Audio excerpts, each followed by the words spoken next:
Hello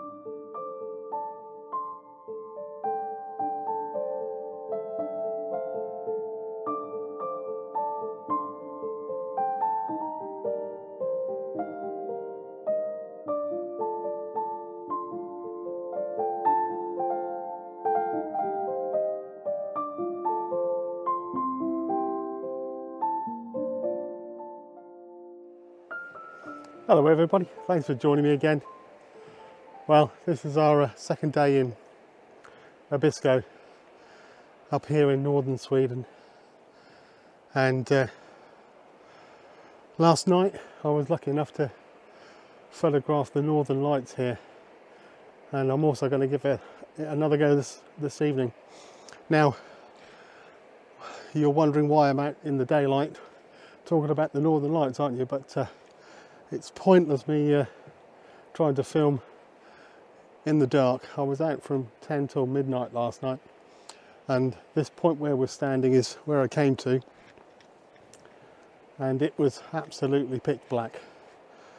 But the northern lights were in the sky behind me here, and as you can see, I've got the lake down there, this river running down the canyon, mountains in the background. So there's also a small village in the distance, so you get some twinkly lights in the distance here.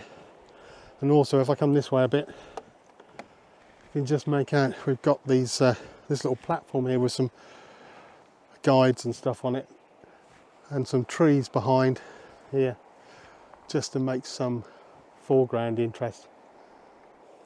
So I was hoping that even at night this landscape would show up, and I can make something of this with the lights in the sky. Well, to show you the photos, I'm going to take you back to the computer to edit them.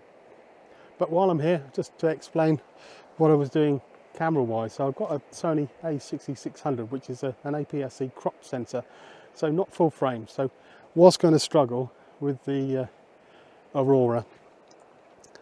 So I also brought with me my 16 to 55mm lens, which goes down to f2.8. That's the how wide the aperture will get and decides how much light I can capture. I do have a 16mm Sigma, which is an f1.4, but because we're traveling for 2 weeks, I've only brought 2 lenses with me.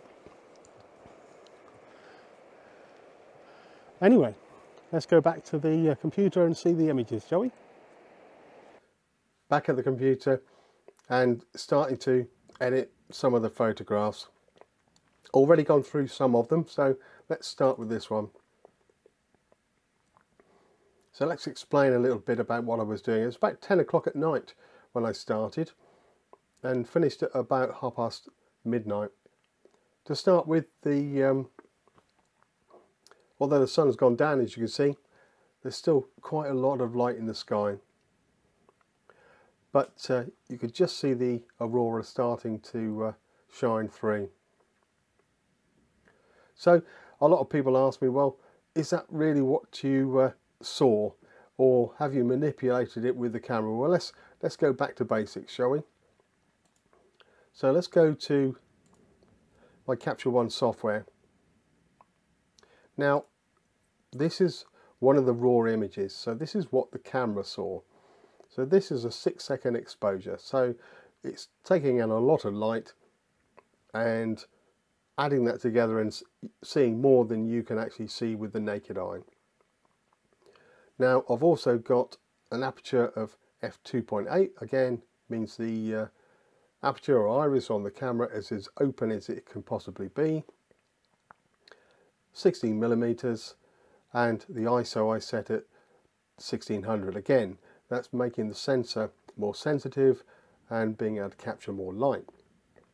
So what does it look like to the naked eye? Well, that's very difficult to tell you. Now, I'm slightly red-green colorblind, which doesn't help. So what I've done is taken the raw image and I've manipulated it to try and recreate what I think I saw that evening.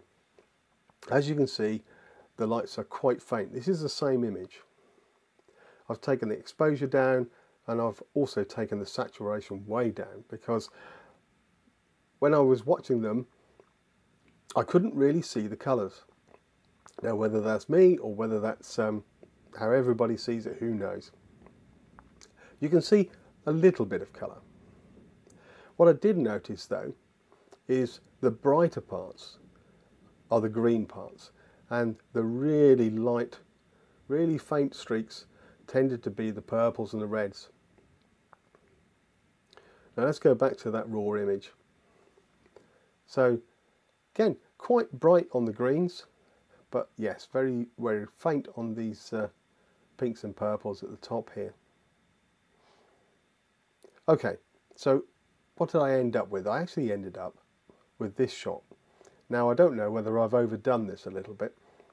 I've clearly pushed up the contrast, I've brightened the image. You can see a lot more stars in the sky, and the lights themselves obviously very bright, very colourful, but clearly not what you see with the naked eye. Very nice image though. Okay, let's go back to the raw image and think about how I might edit this. So as usual, exposure is the thing after white balance that you would think of first. Now white balance, I'm really not quite sure what to do with this. Cool it down, warm it up. I think I'll leave it as it is. Now I might give it a little bit more exposure just to brighten the lights a little bit.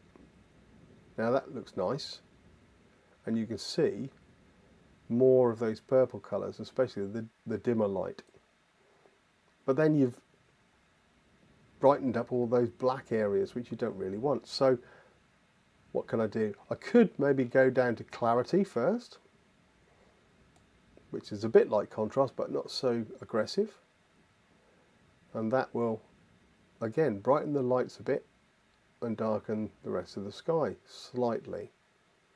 Now that looks okay, but the sky is still very bright. So let's look at blacks. Now, the sky is meant to be black obviously, so let's see if that works. Let's push the blacks down. Now that works really well. And actually, if I was to stop there, I think I'd be quite happy with that image. Obviously you can go a lot further. If I go back to the one I did earlier, very colourful, but as you can see on the left hand side here, I've made lots of adjustments: exposure, contrast, a little bit of saturation. I pushed the blacks down, pushed the shadows up. I've even just made the image a little bit brighter, or made the highlights a little bit brighter using the levels, and I've made the sky a little bit darker. And again, the clarity has been pushed up. Okay, I think that's enough editing. Let's show you the other images from the first night. So I decided to go back to that first image first of all. Really like this, even though there's lots of light in this, you can still see the sun going down. That mixture of the northern lights with the other colours I think really works well, and still enough light to see the lake and the river. Then looking to my left towards the mountain. If you've been to Abisko, you know there's a chairlift and a sky station at the top of this mountain. So these lights were really faint, but that did mean you had all these purple colours.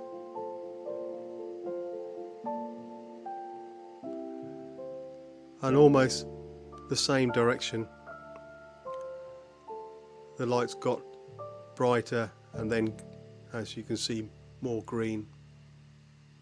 Now all of these are taken with a aperture fully open at f2.8, varying the shutter speed from 4 or 5 seconds to this next one at 10 seconds, letting in a lot more light. You can see more stars, and the northern lights and the reflection in the lake are a lot brighter. This formation stuck around for quite a time on the horizon, just moving backwards and forwards.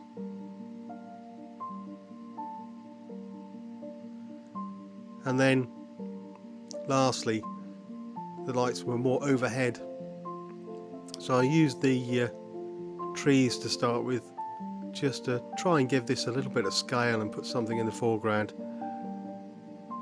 In hindsight, if I'd have gone down to the lakeside and found maybe a jetty or something, some rocks in the water, that would have made a lovely shot. And then I just moved back a little bit and used the platform and the information sign here. Again, these lights were really faint,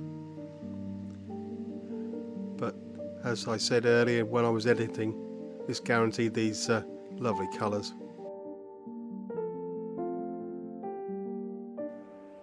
Well, yeah, I thought I'd come here for the second night and see if I can get some photos with this larval in the foreground.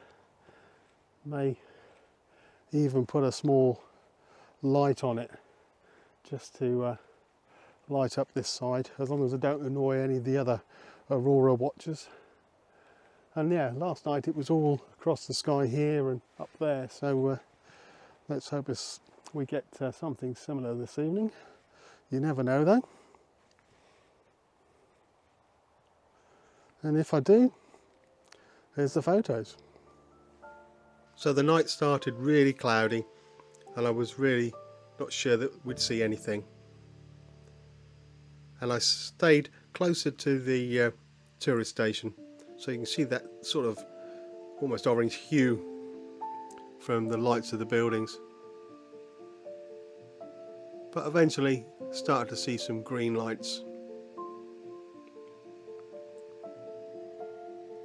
And then this one I really liked. The lights were again quite faint, but I quite like this image with the lights on the larval, the clouds disappearing off to the right. Still quite nice. And then lastly, from the northern lights, wanted to get some foreground interest, so why not, in Sweden, have a Volvo. This tractor unit was just sitting out the back of the tourist station, and although the lights aren't that great, this made a great product placement shot. So get in touch, Volvo. Volvos were everywhere. So during the day on the roads, we were walking back from the Sky Station and had 4 or 5 of these Volvo estates come past us, so I couldn't resist getting a shot with the mountains in the background. So Volvo, get in touch. Okay, hopefully you liked that video. Here for another evening, so we'll see what we get tonight. Go for now. Cheerio.